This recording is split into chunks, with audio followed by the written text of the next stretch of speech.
Nasa mahigit sa 16,000 trabaho ang inalok sa job fair na pinangunahan ni Pangulong Ferdinand R. Marcos Jr. sa Pasay City. Bukod po sa trabaho, tampok din dito ang upskilling na proyekto ng DICT at pribadong sektor.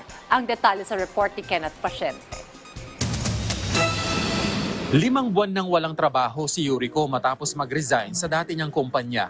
Target niya ngayong makahanap ng trabaho na mas malapit sa kanilang tinitirhan. Mahirap kasi anya na walang pinagkakakitaan. Gusto ko na rin po tumulong sa pamilya ko.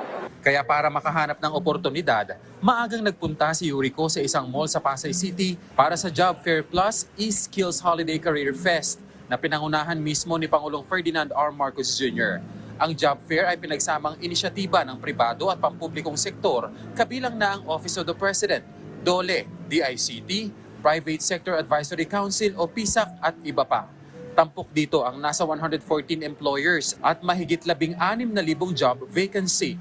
Ayon sa Pangulo, hakbang ito ng pamahalaan para matiyak na mas mailapit ang mga oportunidad, lalo na sa mga Pilipinong naghahanap ng regular na trabaho.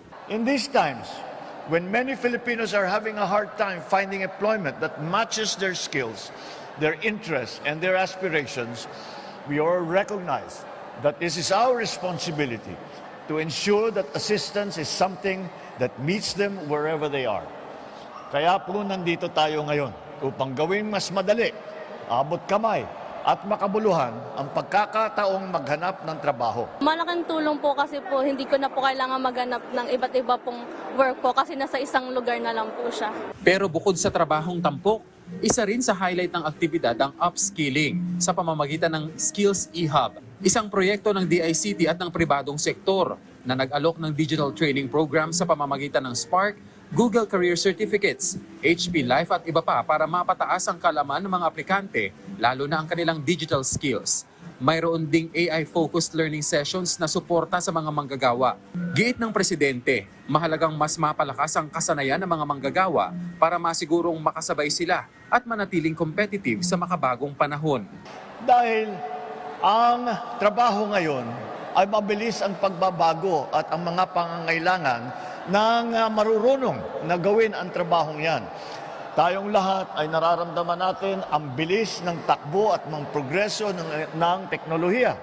Kaya lahat ng sektor ng ekonomiya kailangan makapaghanap ng kanilang mga manggagawa, kanilang mga magiging empleyado na meron silang natutunan na mga skills training para bagay yung kanilang alam doon sa kanilang magiging trabaho. Magandang bagay, sir. Papasahan mo na lang sila lahat. Kung matanggap man ako, sir, kung matanggap ko sa trabaho. Muli namang kinilala ng Pangulo ang tulong ng pribadong sektor sa gobyerno para sa pagpapalakas ng labor force. Kasabay ang pangakong patuloy na magsusumikap ang pamahalaan para sa pagpapaunlad ng business environment sa bansa. Be assured, this administration will continue to create a fair, transparent, and enabling business environment, one that encourages both local and foreign investments and rewards persistence with progress.